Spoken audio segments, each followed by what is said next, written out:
Bismillahirrahmanirrahim. Assalamualaikum warahmatullahi wabarakatuh.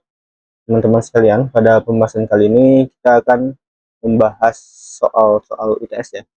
Hal ini bertujuan untuk teman-teman latihan dan lebih terbiasa saat mengerjakan soal UTS ini. Nah, untuk CPMK 1, ya, di sini kita membaginya menjadi dua soal ya. Pertama, mendefinisikan apa itu SFD, kemudian variasi momen lentur berupa parabolik dan momen maksimum yang terjadi pada gaya lintang sama dengan 0. Ini untuk SFD itu berkurang dengan intensitas Q karena pada titik potongnya memiliki rumus dx. Dx itu SFD ya, reaksi dikurang Q. Nah, dengan nilai fungsi X, sehingga gaya lintang akibat beban terbagi merata akan berkurang secara linear.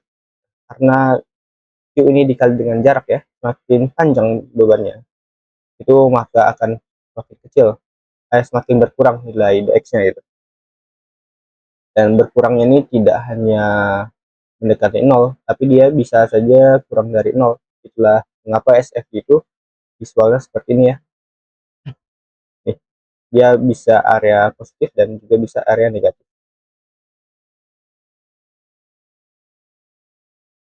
Nah, beban terbagi merata itu kan rumusnya Q, notasinya Q besar ya, dimana rumus Q besar itu Q kali L. L itu adalah beban per meter. Nah, kemudian variasi momen lentur berupa parabola.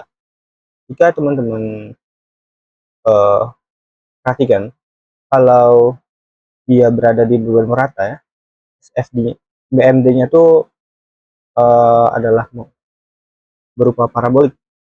Berbeda jika dia dilewati oleh beban titik. Bending momennya itu akan mengalami perubahan secara linear seperti kurang lebih, mana itu bisa teman-teman baca ya pada area sini. Momen pada titik X yaitu mx dengan rumus RA kali X dikurang setengah I X kuadrat. Nilainya merupakan fungsi X kuadrat. X kuadrat ini kan, jika teman-teman perhatikan ya, ini adalah fungsi parabolik. Kalau dia tidak ada kuadrat, maka itu adalah linear. Seperti itu kurang lebih. Dengan demikian, gambarnya akan berupa parabola. Nah, dan bidang momen akan berubah menurut X kuadrat atau fungsi parabola. Nah, dengan fungsi tersebut, kita dapat nilai maksimum atau minimum ya, ditandai dengan notasi positif ataupun negatif. Nah, momen itu kalau di area atas dia akan negatif dan di area bawah dia akan positif. Berbeda dengan FD. Nah, momen maksimum terjadi pada gaya lintang 0. Nilai maksimum dapat dicari dengan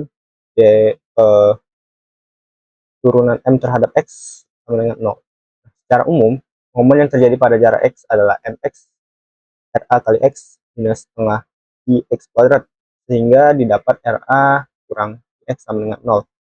Karena RA setengah QL, maka X sama dengan setengah L gitu ya. Dengan demikian, momen maksimum akan terjadi pada gaya lintang 0. Itu adalah kemungkinan ya. Jika teman-teman perhatikan, momen maksimum itu kemungkinan, opsinya kemungkinan ya, kemungkinan terjadi pada area yang mengalami 0 di SFD-nya. Nah, di mana pada area ujung ini ya, itu di momennya itu akan bernilai 0, ujung kiri dan ujung kanan ya.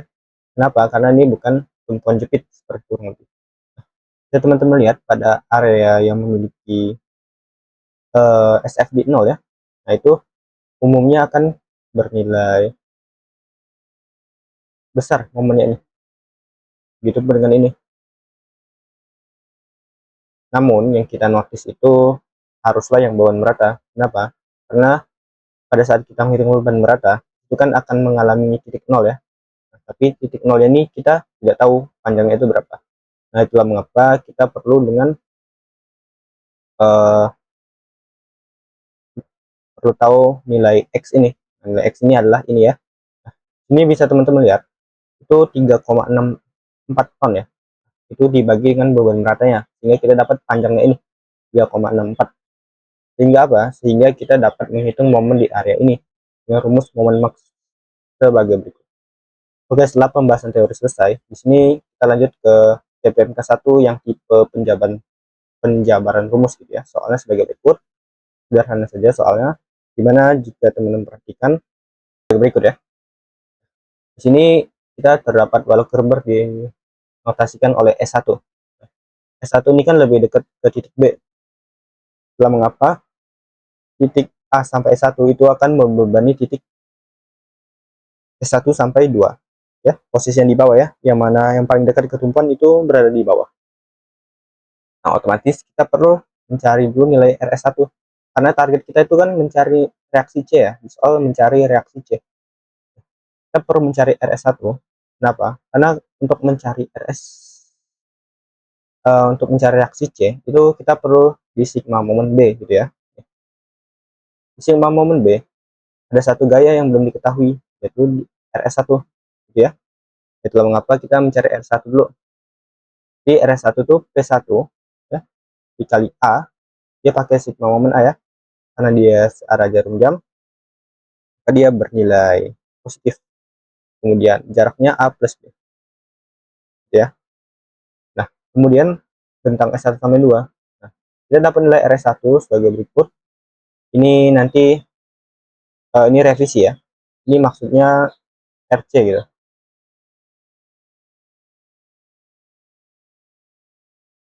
Nanti aku kirim lagi ya yang perbaikannya. Nah, di sini itu RC jika kita ke sigma mon B dia jaraknya D. Dan mengapa sini dibagi oleh D ya. RS1 titik C dia kan berlawanan jarum jam ya. Dan mengapa dia di sini tertulis negatif. Kemudian P2 ke B itu kan D sama E jaraknya ya. P2 ke B itu jaraknya D sama E. Dia bernilai positif. Nah, karena dia searah jarum jam. Belum mengapa di sini D plus E sama dengan jaraknya. Kemudian setengah QD kuadrat. Setengah itu apa? Setengah itu adalah ini ya. Beban merata ini kita konversi ke beban titik. Dimana titik beratnya itu ada di tengah. Ini kan nilainya setengah ya. Setengah dari D. Jadi Q ini kali panjang ini kita konversi dia jadi beban titik ya. Q kali D. Kemudian kita kalikan lagi dengan setengah dari D. Belum mengapa rumusnya setengah QD kuadrat. Dia searah jarum jam. Dari dia positif. Seperti itu kurang lebih.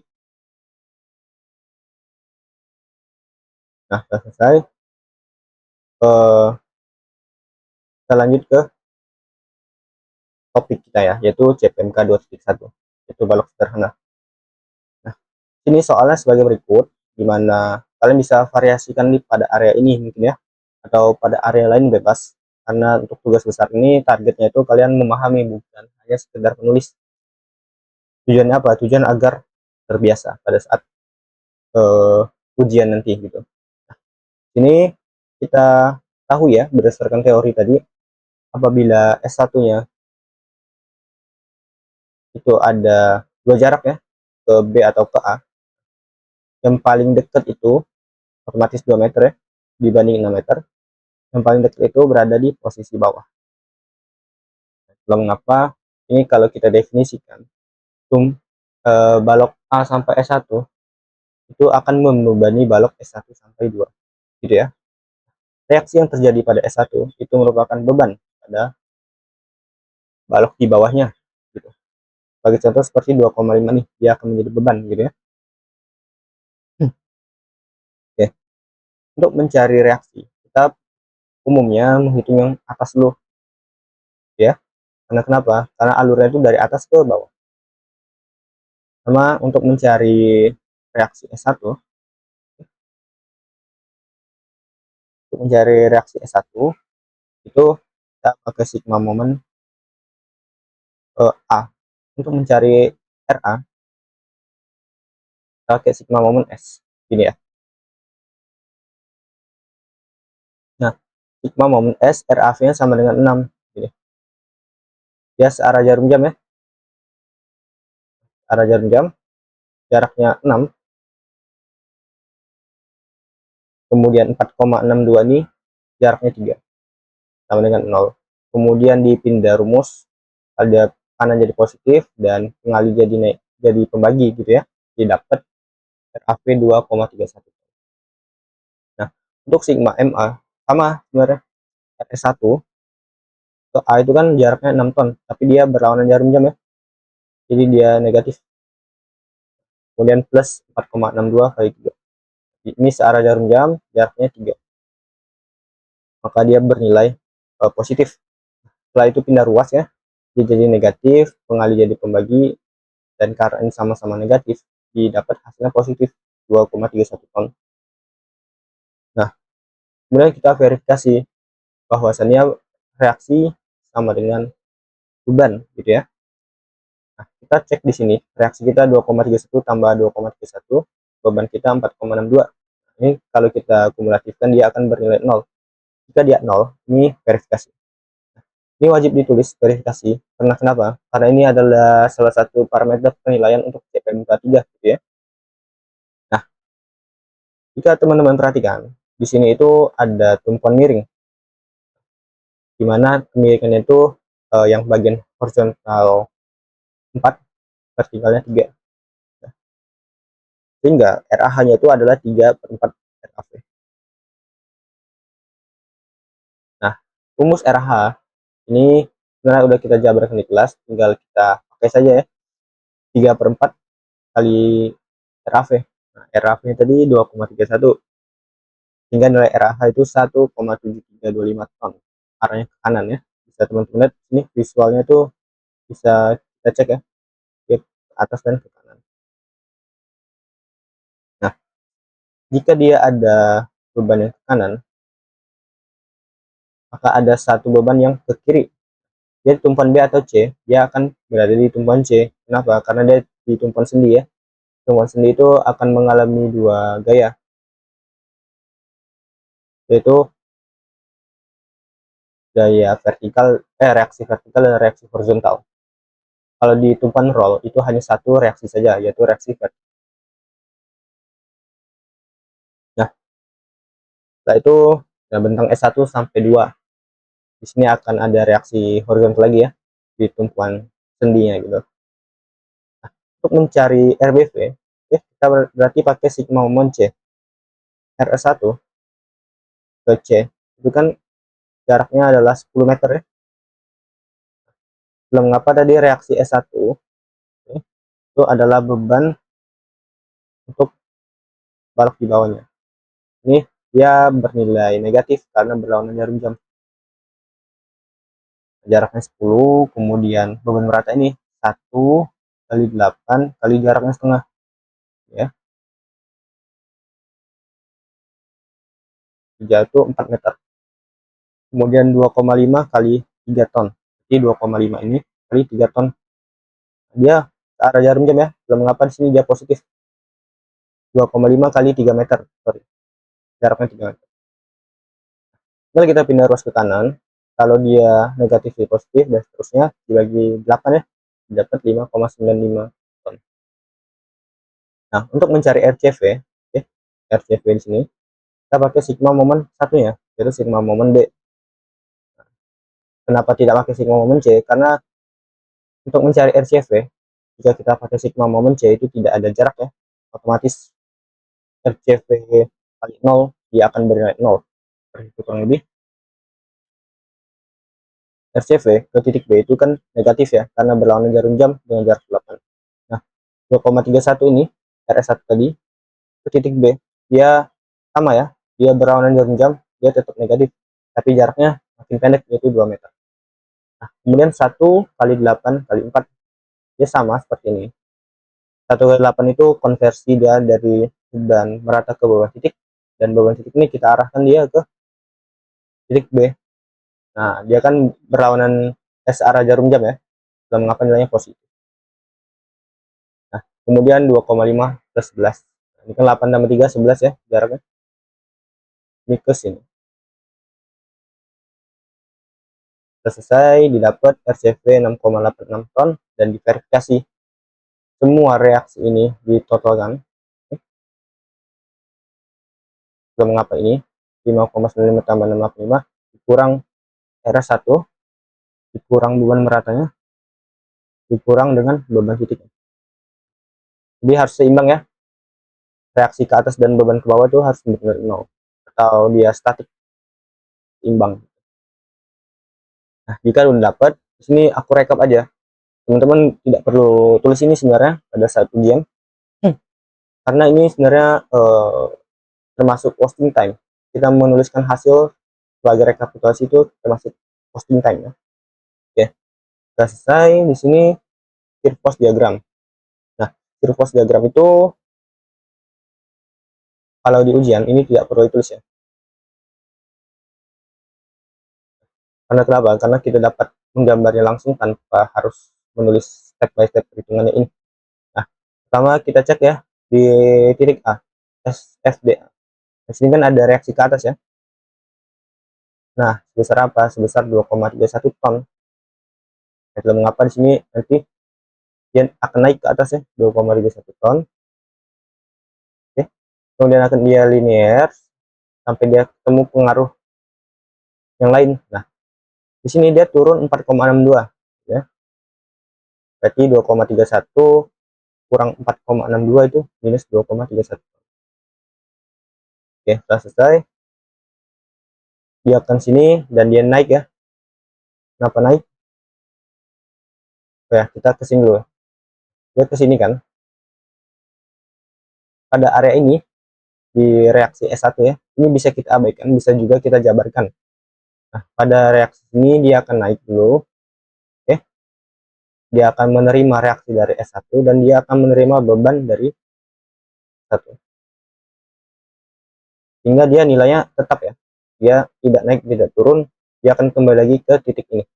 Dan mengapa di sini tidak kita gambarkan garisnya, tidak apa-apa sebenarnya. Atau kita abaikan juga nggak apa-apa. Berber ini kita abaikan apa ya di SLB.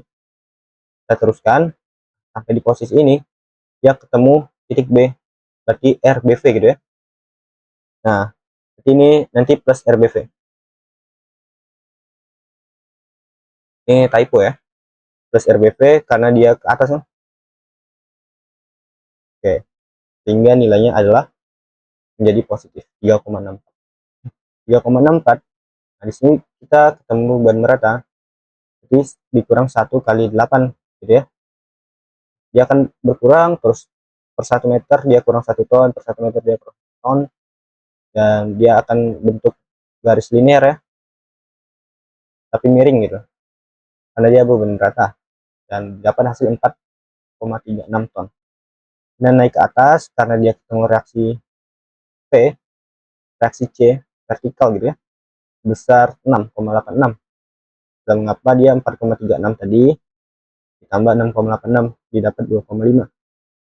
Setelah itu dia turun ke sini, itu 2,5 dikurang 2,5, berarti dia akan kembali ke 0 ya. CFD ini sebenarnya bisa juga sebagai parameter verifikasi ya. Jika dia kembali lagi ke 0 maka dia perhitungannya udah oke gitu. Nah, kita perlu mencari panjang ini ya, karena kemungkinan momen maksimum itu terjadi pada titik 0 berdasarkan teori tadi. Berarti kita perlu tahu panjang ini ya. Rumusnya tinggal ini, tinggian ini 3,64 dibagi dengan beban merata ya, didapat panjangnya. Nah, setelah selesai di sini kita bikin momennya dulu ya. Nah, untuk ujung dan ujung itu kita langsung sajakan 0 gitu ya, langsung tulis saja 0 karena ini bukan tumpuan jepit. Nah, kemudian kita hitung momen 1. Jadi di sini ada RAV kali 3 ya. RAV kali 3. Dia bernilai positif ya karena searah jarum jam, yaitu nilainya 6,93 pm. Nah, PMD itu kalau positif dia gambarnya di bawah. Lanjut. Nah, setelah selesai kita perlu menghitung momen B, MB ya. Nah, 1 itu kita abaikan saja ya. Kita plot 0 aja nggak apa-apa. Setelah itu kita langsung menghitung MB. Nah, Tim B ini kan dia masuk ke bentang balok 2 ya, balok yang kedua gini. Sehingga semua perhitungan sebelah kiri S1 itu bisa diwakilkan oleh beban S1. Dan mengapa sini rumusnya? Ini beban S1 tadi kan 2,31 ya. Titik B, dia akan berlawanan jarum jam dikali 2, minus 4,62. Dan mengapa dia negatif? Untuk MC, ya, daripada kita menghitungnya dari kiri, kita lebih baik menghitungnya dari kanan. Kenapa? Karena lebih cepat gitu ya. Karena cuma satu beban aja. Dan mengapa di sini 2,5 ton dikali jaraknya 3 meter. Nih. Nah, ini kan kalau teman-teman perhatikan, dia kan arah jarum jam ya. Harusnya nilainya positif ya. Tapi di sini tertulis negatif. Kenapa? Karena kita meninjaunya dari kanan. Jadi kalau dari kanan, apabila dia searah jarum jam, dia akan negatif, dan apabila dia arah jarum jam, berlawanan jarum jam, dia akan bernilai positif. Apabila searah jarum jam, dia akan bernilai negatif gitu ya. Kebalikan dari sisi kiri.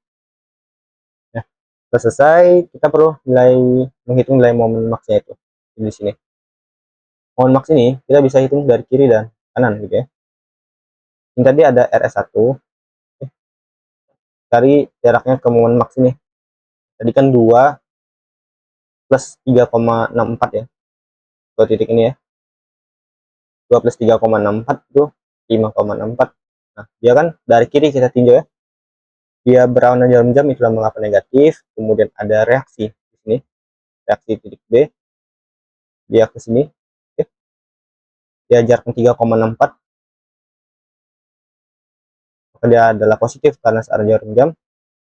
Kemudian terakhir adalah beban meratanya. Di sini kan terdapat beban merata ya. Sebelah kiri ini ada beban merata ya. Berarti 1,1 ton kali jaraknya itu. Jaraknya ya 2,64 dikali setengah jaraknya. Jadi 3,64 bagi 2 atau 0,5 kali 364 gitu ya. Dapat 1,82. Ini kan kalau kita cek ya, dia kan akan berlawanan jarum jam, itu mengapa nilainya negatif. Setelah dijumlah dapat hasilnya adalah 2,0048 ton meter. Nah, satuannya jangan lupa ditulis. Satunya itu adalah ton meter karena ini adalah momen ya. Oke, selesai. Ini adalah normal force diagram. Normal force diagram itu adalah beban yang terjadi secara horizontal gitu ya. Sebagai contoh berikut, dia akan tegak lurus ya. Dia akan sejajar dengan bentang baloknya. Di sini itu kan tadi ada reaksi titik A ya, dan reaksi di titik. Nah, ini kan dia mendesak ya. Itu mengapa nilainya negatif. Reaksi titik A tadi nilainya 1,735, dan reaksi di titik C dia 1,7325. Nah, karena dia negatif, kita gambarnya di bawah saja ya, biar konsisten. Tapi kalau kita gambar di atas sebenarnya tidak apa-apa ya, asal ada notasinya gitu di atas garis nol nih. Oh ya, tadi belum kubahas ya. Nih, sigma moment horizontal itu kan kita ketahui bahwasannya RAH itu didapat ini ya, 1,7325 ton arah ke kanan. RCH itu kita belum tahu kan nilainya, dia ke kanan ke kiri kan. Nah, mengapa sini kita taruh positif? Karena kalau dia ke kanan, dia itu akan bernilai positif dulu. Positif RCH plus ini sama dengan 0.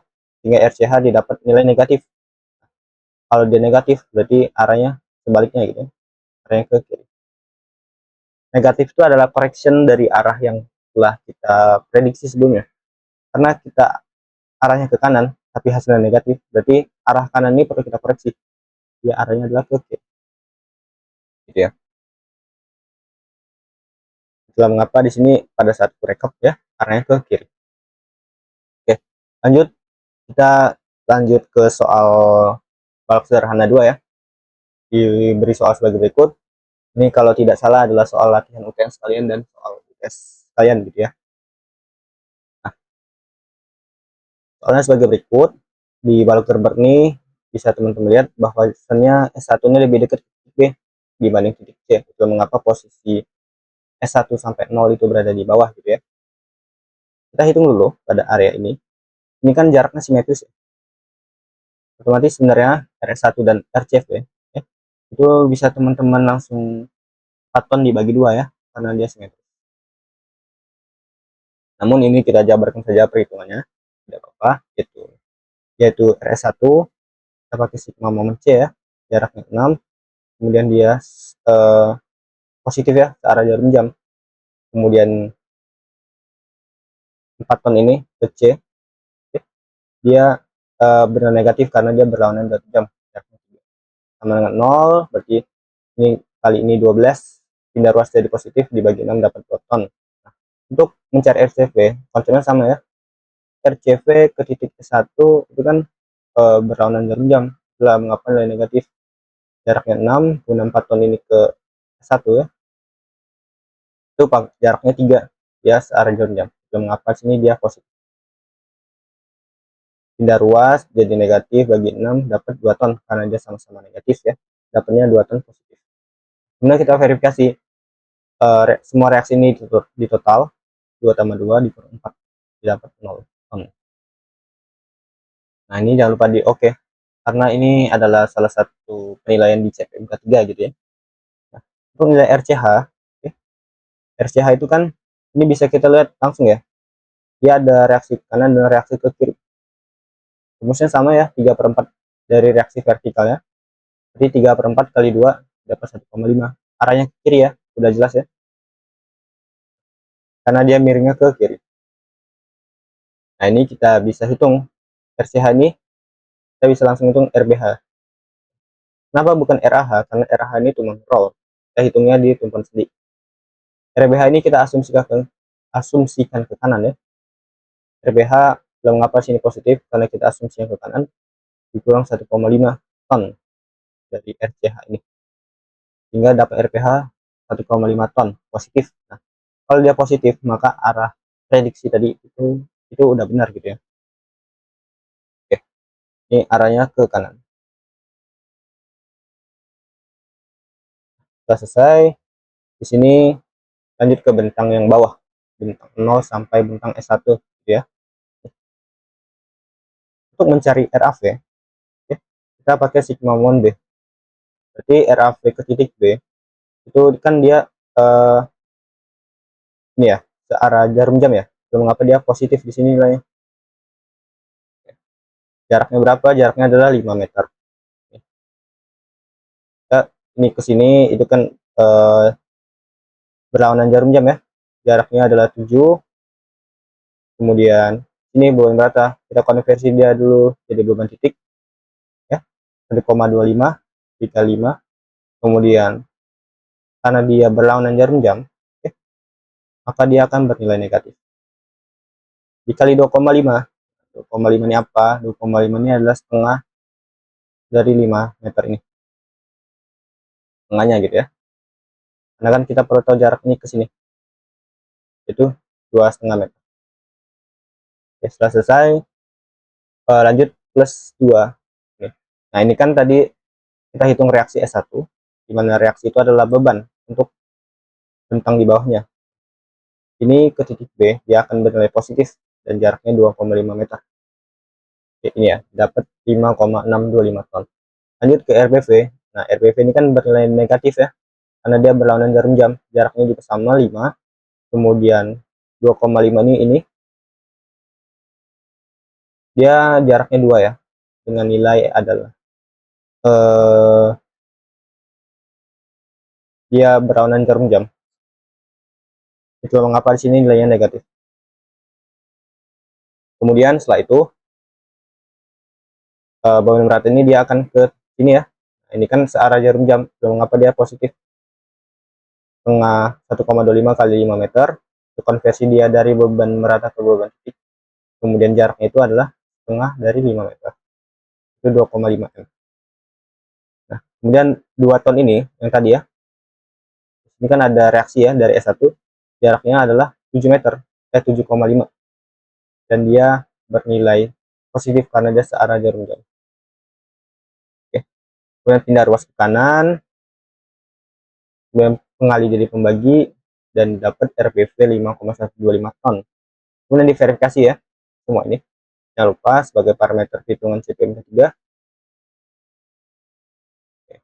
dihitung di total semua reaksinya. Oke. Kemudian dikurang dengan bebannya, dikurang ini ini 1,25 kali 5 ya, jangan lupa, karena ini masih bahan merata, kita harus konversi jadi ton, yaitu dikali dengan 5 meter. Kemudian dikurang dengan reaksi S1, itu 2 meter, 2 ton.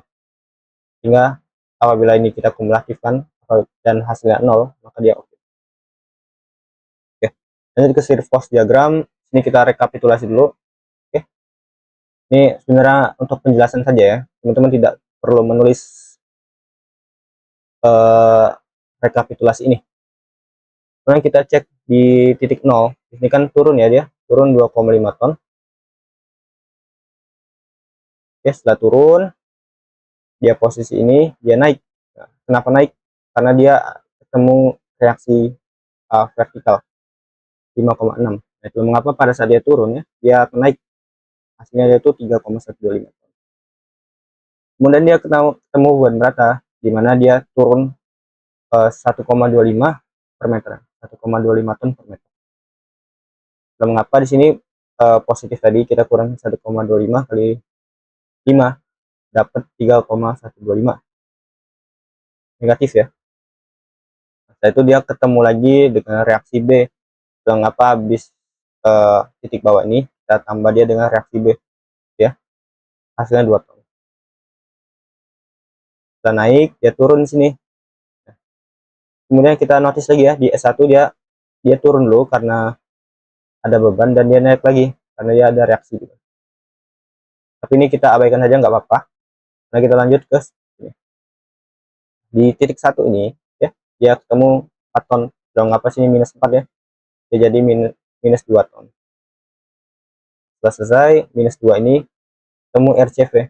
RCV ini kan naik 2 ton ya, belum ngapa sini minus 2 plus 2 sama dengan 0. Jika dia udah 0 ujungnya, maka dia terverifikasi. Nah, ini kita perlu tahu panjang ini ke sini berapa, dan notasikan dengan X, dimana 3,12 ton ini kita bagikan saja dia dengan beban beratnya, sehingga didapat panjangnya gitu ya, 2,5. Ini kan sesuai ya, jika sisi kiri dan sisi kanannya sama nilainya, maka dia itu adalah setengah dari panjangnya. Dan ini sama ya, secara teori setengah dari 5 meter, dia 2,5 meter ya, karena ini dan ini tuh sama nilainya. Oke, selesai. SFD nya udah, kita lanjut menghitung bending moment diagram.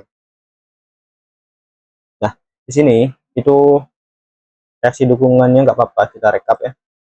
Kemudian nah, untuk M1 bentang S1 sampai C ini dia pakai yang ini ya, yang ini tadi. Ini kan kita dapat reaksi S1 ya, reaksi S1 ke titik ini dia kan searah jarum jam atau positif ya. Belum mengapa sini nilainya adalah positif gitu. Teman-teman jika mau meninjau dari kanan juga nggak apa-apa. Ini kan RCV nya kita dapat nilainya 2 ton.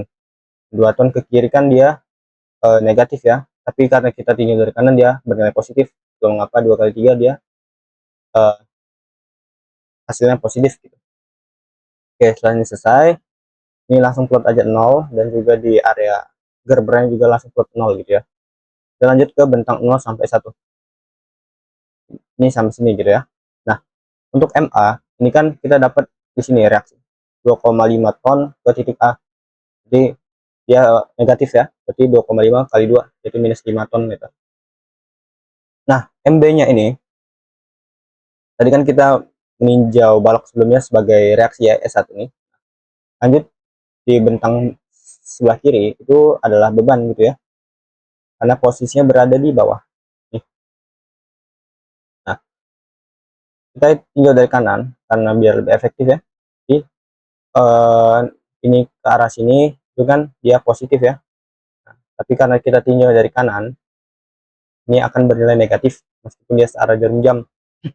Nah, jadi minus 2 kali jaraknya 2,5. yaitu minus 5 ton meter. Nah, berarti sama ya, ini minus 5, ini minus 5. Nah, kemudian momen max itu di titik tengah tadi dengan X 2,5 ya. Kita hitung dari kiri aja. Ini 2,5 ke titik maxnya tadi, itu jarak 4,5 artinya 2 tambah 2,5. Dia akan bernilai negatif karena dia berlawan jarum jam. Dan ini ke titik 2,5 tadi, dia akan bernilai positif ya, RAV kali 2,5. Kemudian di titik 2,5 ini itu masih ada bulan merata ya sebelah kiri. Jadi 1,25 kali jaraknya 2,5 kali dikali dengan setengah dari 2,5. Jadi 1,25 gitu ya. Sehingga didapat hasil momen max sebesar minus 1,09375 ton meter. Oke, setelah selesai kita lanjut menghitung normal force diagram. Di sini itu kita dapat reaksi dukungan RCH ya. RCH tadi sebelah kiri dan RBH sebelah kanan.